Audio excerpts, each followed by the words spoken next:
दोस्तों, वीडियो में आगे बढ़ने से पहले कमेंट में नमो बुद्धाय जरूर लिखें। एक बार गौतम बुद्ध अपने आश्रम में अपने सभी शिष्यों को शिक्षा दे रहे थे कि दुनिया की सबसे तेज छुरी हमारी जबान है और दुनिया के सबसे खतरनाक हथियार हमारे शब्द हैं, जो बिना किसी का खून बहाए लोगों को अंदर ही अंदर मार सकते हैं। हमारे शब्द हमारी ताकत हो सकते हैं, लेकिन ये हमारी सबसे बड़ी कमजोरी भी हो सकते हैं। अगर हमें नहीं पता कि कब, कहां और क्या और कितना बोलना है, यदि हम सही समय पर सही इरादे के साथ सही शब्दों का प्रयोग करते हैं तो यह हमें एक सफल व्यक्ति बनाता है। लेकिन अगर हम सही समय पर सही इरादे से सही शब्दों का इस्तेमाल नहीं करते तो यह हमारे जीवन को नर्क से बदतर बना सकता है। जापान में एक बहुत ही प्रसिद्ध बौद्ध भिक्षुक रहा करते थे। उनका नाम रिसाई था। रिसाई अकेले रहते थे। दुनिया के शोर शराबे से दूर जंगल में वो रहते थे और वह बड़े ही ध्यानी और प्रभु भक्त व्यक्ति थे, इसलिए वह पूरे जापान में बहुत अधिक प्रसिद्ध थे। एक दिन एक राजकुमार रिसाई के पास आया और बोला, हे प्रिय भिक्षु, मैं हमेशा थका हुआ, निराश और परेशान महसूस करता हूँ। मेरा मन बहुत अशांत रहता है। हालांकि मेरे पास सब कुछ है, दौलत, शोहरत, सुख सुविधाएं, जो हर व्यक्ति चाहता है या पाने की इच्छा करता है, लेकिन फिर भी मेरे अंदर इतनी अशांति और चिंता क्यों है?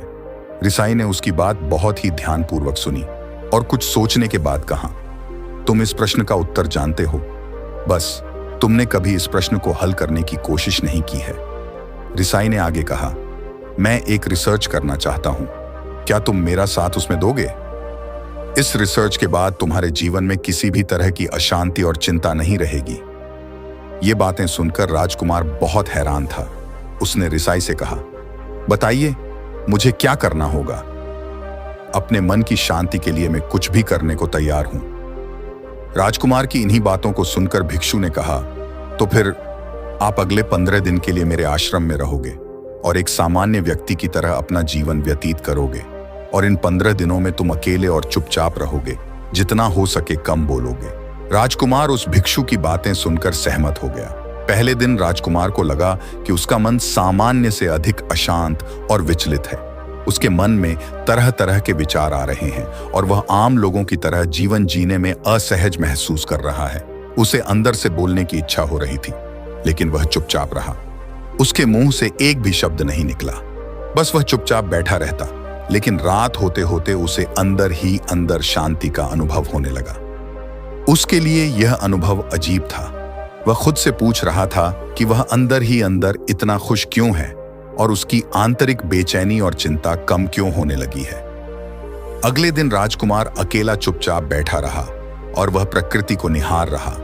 वह पौधों को, फूलों को, आकाश में उड़ रहे पक्षियों को, वह अपने जीवन में पहली बार यह अद्भुत दृश्य महसूस कर रहा था कि उसके पास कितनी सुंदरता है। वह दिन भर प्रकृति की सुंदरता को निहारता रहता और उसकी ताजगी को महसूस करता रहता। इसी तरह से 10 दिन बीत गए और उसके मन की सारी बेचैनी, सारी हलचल, सारी उथल पुथल और सारा तनाव गायब हो गया। 11वें दिन की सुबह राजकुमार फिर से एकांत में बैठ गया और कुछ ही मिनटों में उसकी आंखें अपने आप बंद हो गईं और वह गहरे ध्यान में चला गया।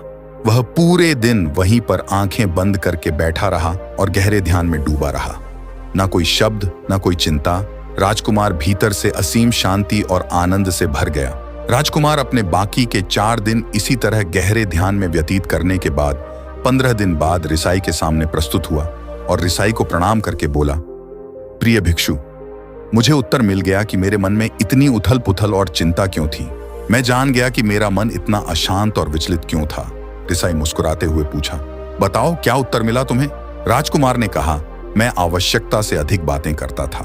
मैं किसी पर भी अपने शब्द और ऊर्जा व्यर्थ करता था। मैं दिन भर अपने लोगों से फालतू की बातें करता रहता और फिर उन्हीं के बारे में अकेले में सोचता रहता और ज्यादातर समय नकारात्मक ही सोचता रहता। इस तरह मैं बस अपना समय बर्बाद कर रहा था। ज्यादा बोलने और नकारात्मक सोचने की वजह से मेरा मन अशांत और बेचैन हो गया था और इसी वजह से मैं किसी भी काम को ठीक से नहीं कर पा रहा था, जिसकी वजह से मैं हर काम में असफल होने लगा और फिर इन्हीं लगातार मिलने वाली असफलताओं की वजह से ही मैं और भी उदास और चिड़चिड़ा हो गया।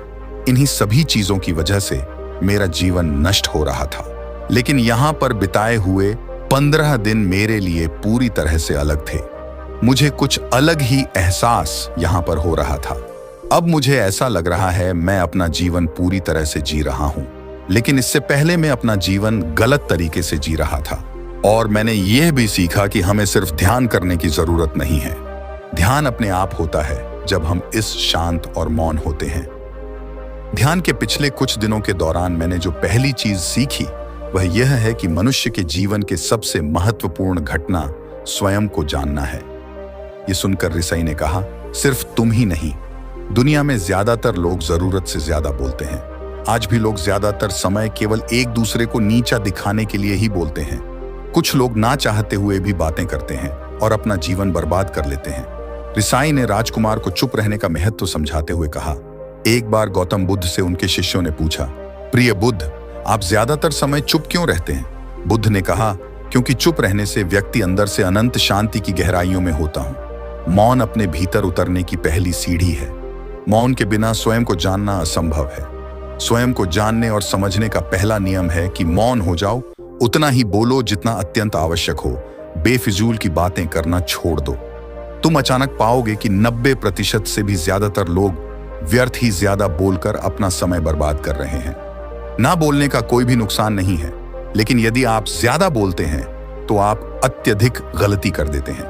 अगर व्यक्ति कम बोलना शुरू कर दे दो, दुनिया की 90% मुसीबतें कम हो जाएंगी, झगड़े फसाद कम हो जाएंगे, उपद्रव कम हो जाएंगे, अदालतें कम हो जाएंगी। अगर लोग थोड़ा चुप रहना सीख लिए कि बहुत सारी समस्याएं हैं, बहुत सारा उपद्रव सिर्फ बोलने से पैदा होते हैं। सारी बात मौन सीखने की है। जब तुम नहीं बोलते तब तुम एकांत में अकेले हो गए। भरे बाजार में भीड़ में खड़े हो नहीं बोलते, हिमालय के शिखर में पहुंच गए। जिसने मौन की कला जान ली वो भीड़ में भी अकेले होने की कला जान लेता है। वो अपने भीतर ही डुबकी लगाने लगता है। एकांत में तो आदमी स्वर्ग में है। दूसरे की उपस्थिति ही बेचैनी पैदा करती है। पहले तुम्हें चुप रहने की शक्ति को धारण करना होगा। इससे तुम अधिकतर ऊर्जा को बचा लोगे और फिर इस स्थिति में पहुंच जाओगे कि तुम कम बोलने लगोगे। अगर तुम किसी के यहाँ पर जा रहे हो और परेशान हो जाओ तो ऐसे में उचित है कि आंखें बंद कर लो और अपने में खो जाओ। वहां से आपको ताजगी महसूस होगी, क्योंकि तुम्हारे अंदर ही जीवन का वो स्रोत छिपा हुआ है, वह किसी दूसरे में नहीं है। उसके बाद राजकुमार उस रिसाई से पूछते हैं, आखिर कौन हमें अपने अंदर तक लेकर जाएगा? ये बातें चुनकर रिसाई बुद्ध कहते हैं, तुम्हें स्वयं ही अपने अंदर उतरना होगा और वहीं से परम राज्य जीवन का आनंद ले पाओगे। आनंद का यहीं से जन्म हुआ है, यहीं से तुम मौत में डूब जाओगे। यही तुम्हारा सूरज उदय होगा और यहीं से अस्त होगा। इसी प्रकार तुम बार बार डुबकी लगाओ। जब भी तुम डुबकी लगाकर लौटोगे वहां से तुम पाओगे फिर ताजगी भरी जीवन की नई संपदा मिलेगी। इस नई शक्ति के जन्म होने से तुम्हारी थकान गई, उदासी गई, चिंता गई। जैसे कोई स्नान करके लौटता है तो शरीर शीतल हो जाता है, शांत हो जाता है। ऐसे ही जब कोई भीतर से साफ होकर वापस आता है, मौन में स्नान करके लौटता है, तो समस्त अस्तित्व, समस्त व्यक्तित्व शांत और मौन हो जाता है, आनंदित हो जाता है। जब तुम आंतरिक मौन की उस पराकाष्ठा पर पहुंच जाओगे तब तुम पाओगे कि बोलने से भी तुम्हारा मौन खंडित नहीं होता, वो बना ही रहता है। उसकी एक अंतर्धारा लगातार तुम्हारे भीतर बहती रहती है। तुम बोलते तो हो, तुम शब्द का उपयोग भी करते हो, लेकिन वो तुम्हारे मौन को खंडित नहीं कर पाती। एक बार गहरे मौन में स्थिर हो जाओ, फिर तुम्हारी वाणी में भी मिठास आ जाएगी।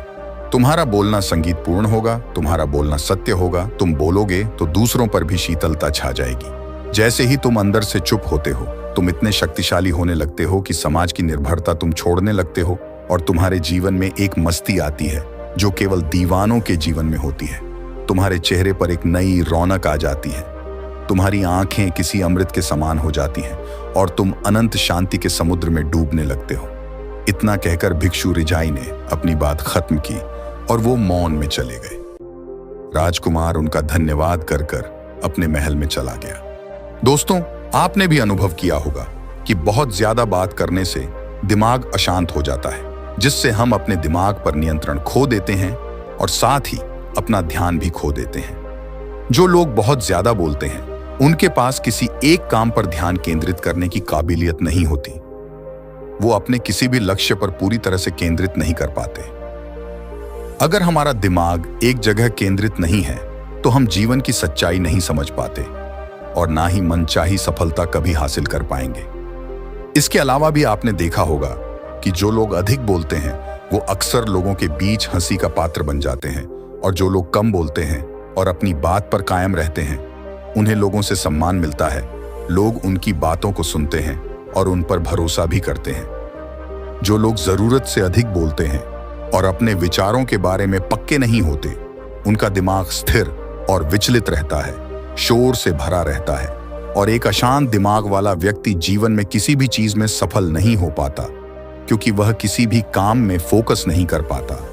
तो मित्रों, कैसी लगी ये कहानी कमेंट करके बताएं। साथ में चैनल को भी सब्सक्राइब करें, लाइक करें तथा अपने मित्रों के साथ शेयर भी करें। धन्यवाद।